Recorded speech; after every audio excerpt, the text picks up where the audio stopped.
पता है, हमारे देश में एक बहुत बड़ी आबादी है जो किसी न किसी लोन के बोझ तले दबी हुई है। ये सिर्फ कोई नंबर नहीं है। ये लाखों लोगों की रातों की नींद और दिन का चैन छीन लेता है।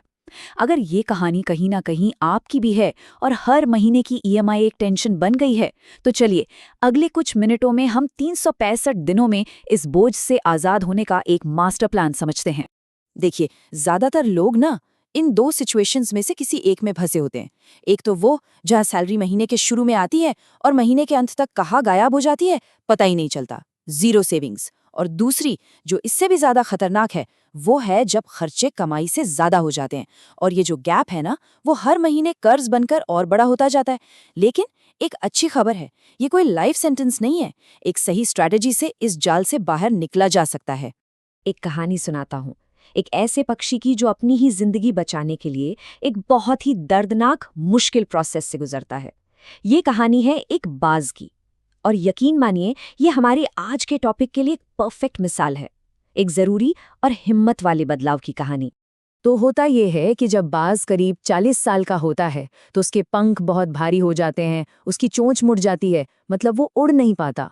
अब उसके पास सिर्फ दो रास्ते बचते हैं, या तो मौत या फिर 150 दिनों का एक दर्दनाक ट्रांसफॉर्मेशन।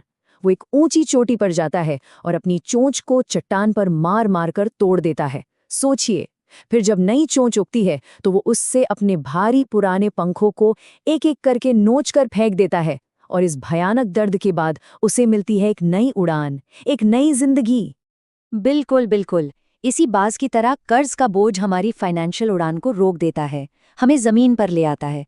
और इससे बाहर निकलने के लिए हमें भी एक ऐसी ही पुनर्जन्म की जरूरत है, एक हिम्मत भरे बदलाव की। तो अब वक्त आ गया है अपने पंख फैलाने का और फिर से उड़ान भरने का। चलिए, तो माइंडसेट तो अब तैयार हो गया है, लेकिन सिर्फ सोचने से तो बात नहीं बनेगी, राइट? हमें चाहिए एक सॉलिड, एक्शन ओरिएंटेड प्लान, और वो प्लान है AIM फ्रेमवर्क। तो चले देखते हैं कि ये फ्रेमवर्क काम कैसे करता है। बहुत सिंपल है। ये फ्रेमवर्क 3 पिलर्स पर खड़ा है। पहला ए यानी अवेयरनेस, यानी जागरूकता। मतलब एक डायरी उठाइए और सब कुछ लिख डालिए। क्रेडिट कार्ड पे कितना? 50,000। Personal loan 2 lakh. Interest rate 40%, 15%। एक एक चीज। हाँ, सच्चाई थोड़ी कड़वी लगेगी, पर इसका सामना करना ही पड़ेगा। दूसरा है आई, इंटेंशन, यानी पक्का इरादा। आज की तारीख को कैलेंडर पर मार्क कीजिए और ठीक 365 दिन बाद की तारीख पर बड़े बड़े अक्षरों में लिखिए डेट फ्री डे। ये आपका लक्ष्य है। और तीसरा एम, मैसिव एक्शन, बड़े कदम। मतलब सिर्फ चुपचाप ईएमआई नहीं भरनी है, बल्कि ये सोचना है कि इस ईएमआई को डबल या ट्रिपल कैसे किया जाए। अच्छा, एक सवाल पूछता हूँ, क्या सारे कर्ज एक जैसे होते हैं? सोचिए, एक होम लोन जिस पर 8% ब्याज है और एक क्रेडिट कार्ड का बिल जिस पर 40% ब्याज है, क्या दोनों एक बराबर नुकसान करते हैं? नहीं, बिल्कुल नहीं।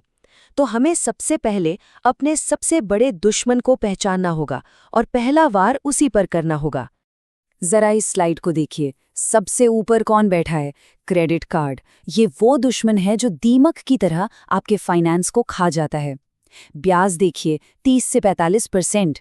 फिर आता है पर्सनल लोन, करीब 12 से 18%।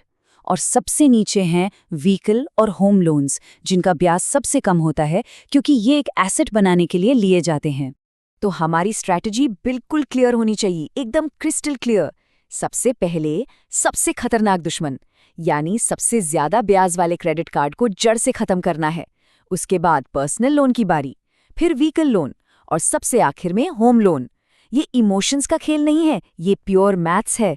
तो चलिए सबसे बड़े दुश्मन पर अटैक करते हैं। क्रेडिट कार्ड के इस चक्रव्यूह को तोड़ने के लिए ये 4 एक्शन तुरंत लेने होंगे। पहला, इमरजेंसी स्टॉप।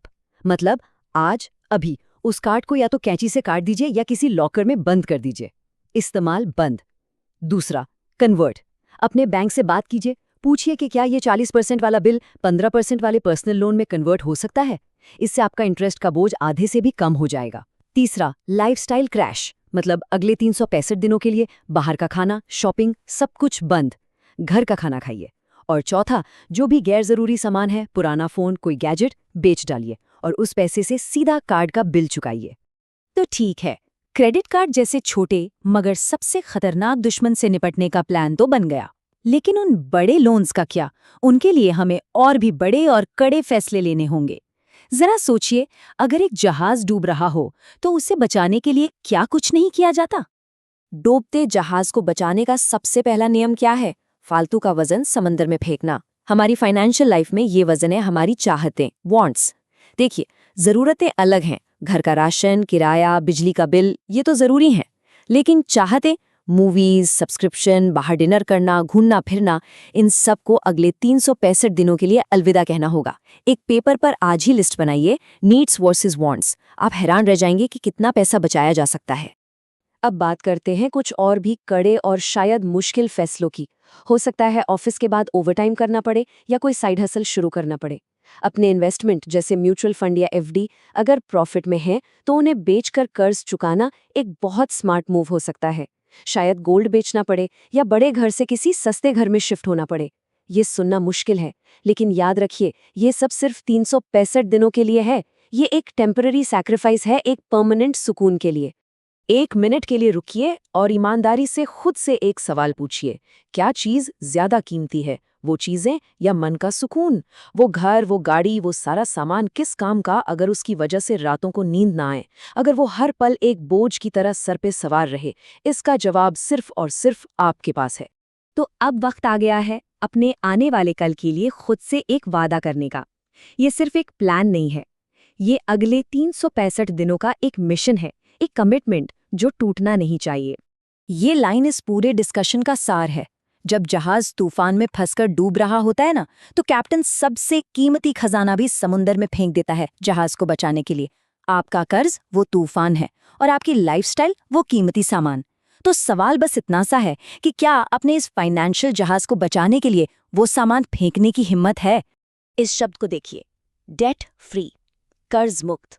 इसे सिर्फ पढ़िए मत, इसे महसूस कीजिए। जरा उस सुबह के बारे में सोचिए जब आंख खुले और फोन पर किसी ईएमआई का रिमाइंडर ना हो। एक ऐसी जिंदगी जहां आपकी मेहनत की कमाई पूरी की पूरी आपकी हो। बस यही वो मंजिल है जिसके लिए ये 365 दिनों की तपस्या करनी है। याद है वो बाज की कहानी, जैसे 150 दिनों के दर्द के बाद उसे एक नई, ऊंची और आज़ाद उड़ान मिलती है। ठीक वैसे ही 365 दिनों के इस अनुशासन के बाद एक नई फाइनेंशियल आज़ादी मिल सकती है। तो आखिरी सवाल बस एक है, क्या अपनी इस नई उड़ान के लिए तैयारी है? अगर जवाब हाँ है, तो ये सफ़र आज अभी से शुरू होता है।